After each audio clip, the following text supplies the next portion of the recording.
Hey y'all, welcome back to the channel. With the public release of Payday 3 coming out tomorrow at the time of uploading, it's important you and your friends watch this video because I'm going to talk about some things that may potentially save you $40 depending how you look at them. I paid $70 to play the game early, and after putting in a decent amount of time playing it, I've got some things to say. Let's talk about the good and the bad with Payday 3, so before we get into it, if you like what you've seen today, then hit that like and sub button for more content like this.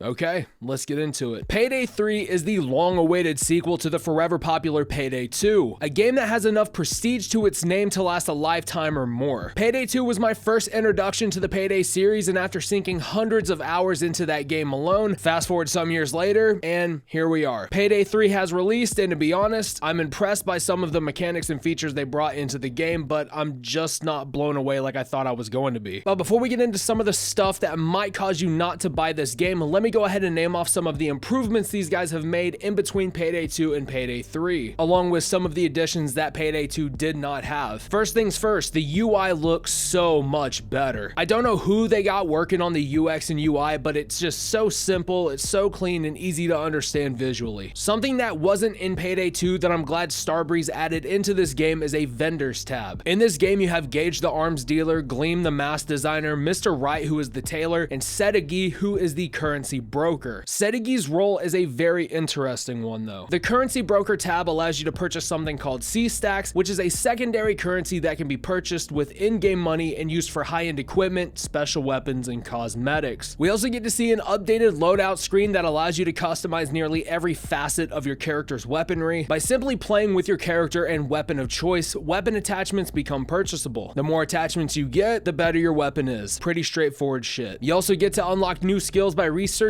a skill of your choosing while leveling up other skills you have equipped. Customization is also a component of this series which I love dearly that gets a decent amount of love in this title, with mask customization and weapon customization still being intricate and detailed like you would expect from a game like this. Let's talk about the heists and maps that are currently in the game. From what I've been able to play, the maps feel very familiar, and depending on who you are, that may or may not be a deal breaker. For me, I'm glad to see things like bank heist and a millionaire's house make a return into the series, because if there's anything I like more than stealing money from the Federal Reserve, it's stealing from multi-million-dollar tycoon leaders. No Rest for the Wicked is the first bank heist and the first mission you play, and to be honest, it's very linear but a lot of fun. Road Rage is a mission where you take control of a bank truck using an EMP, you open the back, steal the money, and escape in a van. Dirty Ice is a jewelry store heist. Love the layout of the map on this one. Rock the Cradle, which takes place in a club. Under the Surface is an art gallery heist where you steal artwork. Golden Shark is a massive bank heist. 99 Boxes takes you to a cargo dock where you steal electrical components, and last but not least, Touch the Sky is a penthouse heist. In between these missions, there are playable cutscenes that give you some lore and story that ties all these missions together. While reading off the list of maps we have in this game, you would probably notice that the maps sounded very similar to maps and missions in Payday 2, and the only reasonable explanation is that they're almost exactly the same missions. And I know some of y'all are probably saying to yourselves, well, what the hell is even the point? Why wouldn't I just go play Payday 2 and save my money? And my response to that is, what else are they gonna do? It's a game about robbing banks and stealing from rich people. And besides, the missions are nostalgic feeling and are a better iteration of those beloved maps we had over a decade ago. So yeah, the maps may be a copy and paste, but again, I don't mind because I love Payday 2 so much. I also want to include that out of all of the base game missions that you can play, I would say the nightclub map is hands down the worst one. It's confusing, convoluted, and just pissed me smooth the fuck off. Two more major things I want to point out before moving into if I think the game is worth it has to deal with the extracurriculars, aka challenges, awards, etc. The amount of stuff to unlock and grind for in this game is unexpected and plentiful. There are 639 heist challenges, 89 career challenges, and 408 combat challenges. That means you and your friends on day one can immediately get to work on unlocking the monumental 1,136 challenges. Oh my god. You want to know something else that'll shiver your damn timbers? There are 30 weapons in the game that all have level-based unlockables. Depending on the weapon, you'll have anywhere between 4 to 8 unlockable attachment slots with about 2 to 6 attachments to unlock per slot. Meaning the amount of shit to unlock for your weapons is also close to 1,000 items in the entire game on day one of release. One more order of business. You remember these cucks? You want to know what they look like now? Well, here you go. God damn. Okay, so with all of the important information out of the way, here is my opinion on Payday 3. The game day one will cost you $40 with 4 major paid DLCs dropping within the first year. The amount of material to engage within Payday 3 day one is honestly more than I expected, even though there are only 8 heists that you can clear through in about 5 hours. Regardless of that fact, the devs are giving us content until next fall before they announce year 2 content. Is the price worth the content? Undoubtedly 100% it is worth the money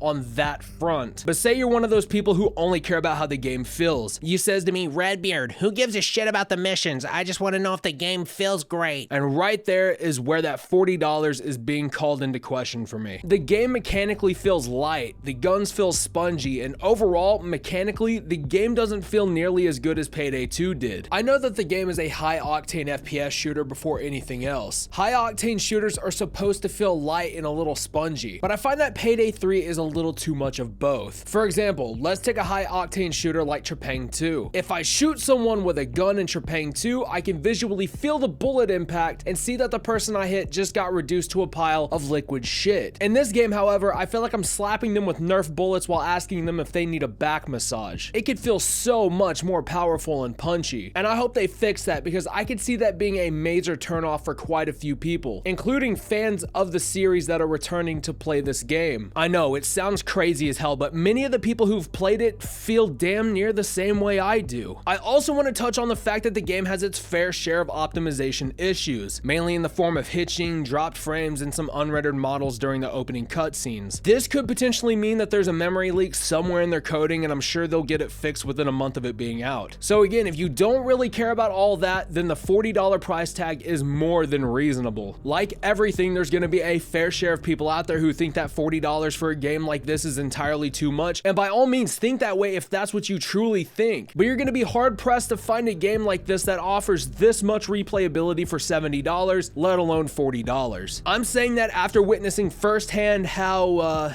do I say this politely? Oh, fucking rough the playtest was. Not being able to connect to lobbies, friends list being down, yeah, all of that got fixed, but it still chapped my ass and almost made me not want to do this video in the first place. I guess to kind of put a bow on everything and give you a definitive answer that everyone can be proud of, I genuinely think this game is worth $40. The content is only going to get better and more plentiful with time, so if you got the extra cash, I suggest picking it up or wait for a sale to happen. Have you guys played Payday 3 yet? Let me know in the comments what you guys think of the game. Also, if you guys liked the video, then consider hitting that like button, that sub button, and ring that notification bell for more content like this. And as always, my name is Redbeard Mortis. Speak loud, speak the truth, and I will see you in the next one.